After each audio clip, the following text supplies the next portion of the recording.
আপনি কি 5,000 টাকা নিতে চান নাকি এই টাকা ডাবল করে আমি আরেকজনকে দিব? আপনি চাইলে 5,000 টাকা নিতে পারেন, আর আমি এটা ডাবল করে আরেকজনকে অফার করবো। আপনি নেবেন? This for you. Was all this legal? Absolutely. আসসালামু আলাইকুম, কেমন আছেন? দাঁড়ান, অনেক কষ্ট মনে হচ্ছে। এই গেমটা হচ্ছে, এখানে আমার কাছে 1 2 3 4 5টা টোকেন আছে। এই 5টা টোকেনের থেকে একটা টোকেন আপনি তুলবেন, যদি আপত্তি না থাকে। তোলার পরে এখানে যেটা পাবেন সেটা আপনার। হ্যাঁ। আমাকে না দেন না, দুই দিলে ভালো হতো না। আমাকে না দেন না, দুই দিলে ভালো হতো না। ওয়াও, ভাইয়ের জন্য হচ্ছে 1500 টাকা।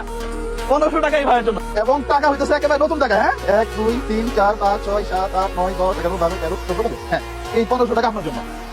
এটা আপনি জিতছেন, ঠিক আছে না? এক কাজ করেন, হ্যাঁ অনেক মুরব্বী রিক্সা আসে তো, হ্যাঁ, ওদেরকে দিবেন।